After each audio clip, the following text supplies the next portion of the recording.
बिस्मिल्लाहिर्रहमानिर्रहीम। अस्सलाम वालेकुम। आप देख रहे हैं मेरा YouTube channel Honey hacks recipes and beauty tips. मैं आज आपको बताऊंगी मूंग और मसूर की दाल की रेसिपी। मूंग और मसूर की दाल मैंने हाफ़ कप ले लिया, उन्हें अच्छी तरह धो लिया। धोने के बाद मैंने 1 घंटा भिगो के रख दी थी। उसके बाद मैंने इसे चूल्हे पर ठहरा दिया और इसमें थोड़ा सा नमक ऐड कर दूँगा। हाफ़ टी स्पून नमक ऐड कर दिया और थोड़ी सी हल्दी ऐड कर दी है। और हल्दी ऐड करने के बाद 3-4 काली मिर्चें ऐड कर देनी है और आपने कोई मसाला भी ऐड नहीं करना, नहीं तो आपकी दाल का रंग काला हो जाएगा। और अब आप थोड़ा सा ऑयल ऐड कर दें। 4 मिर्चें और 2 टमाटर, टमाटर को हमने अच्छी तरह छील लिया है। छिलके वाले टमाटर यूज़ नहीं करेंगे। ये दाल उबल रही है, दाल के ऊपर वाली झाग हम उतार लेंगे। इसका अगर ये हम ना उतारें तो दाल का टेस्ट अच्छा नहीं आता। टमाटर और सब्ज़ मिर्चें मैंने कट कर ली थी। अभी मैं हैंड चॉपर में इन्हें चॉप करूँगी, क्योंकि इसमें ये अच्छी तरह चॉप हो जाएंगी। अब बीच में बिल्कुल पेस्ट नहीं बनेगी।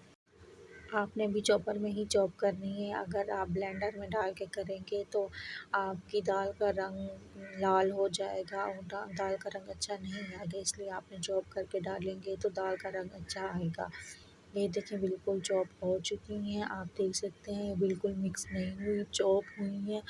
अब हम इसे ऐड करेंगे दाल में।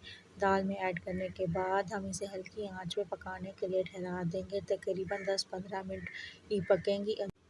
याद रहे कि आपने टमाटर और मिर्चें तब ऐड करनी है जब दाल कुछ गल चुकी हो, पहले नहीं डालनी। अब हम लेंगे दही, दही को अच्छी तरह बीट कर लेंगे। अगर हमने बीट किया हुआ दही ना डाला तो दही की गुठलियाँ बन जाएंगी, यानी लम्स बन जाएंगे, अच्छी तरह मिक्स नहीं होगी और दाल में नुमाया नज़र आएगी, तो इसलिए हम इसे बीट करेंगे। बीट करने के बाद हम 1 चम्मच खाने वाला चम्मच, यानी सालन पे खाने वाला चम्मच ये ऐड कर दिया हमने। ऐड करने के बाद अच्छी तरह मिक्स करेंगे। दाल अच्छी तरह गल चुकी है, बस अब इसे 5 मिनट तक हम मज़ीद पकाएंगे। ये देखें दाल पक चुकी है, 5 मिनट हो चुके हैं। अब हम इसमें लगाएंगे तड़का। तड़के के लिए हमने लिया एक पैन में हम ऐड करेंगे ऑयल। तकरीबन हाफ़ कप हमने ऑयल लिया है। ऑयल ऐड करने के बाद हम इसमें ऐड करेंगे अदरक लहसुन का पेस्ट।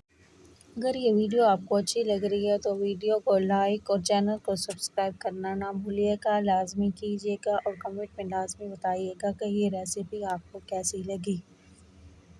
लहसुन अदरक का पेस्ट डालने के बाद आपने चम्मच मुसलसल चलाते रहना है और आपने ये ख्याल करना है कि ये जल ना जाए। अगर ये जल गए तो आपकी दाल का रंग ख़राब हो जाएगा, यानी डार्क हो जाएगी आपकी दाल, इसलिए आपने ख्याल करना है। जैसे ही कुछ ब्राउन हो तो आपने इसमें ऐड कर देनी है सब्ज़ मिर्चें और लाल मिर्चें। ये ऐड करने के बाद आपने थोड़ा सा ज़ीरा ऐड कर देना है।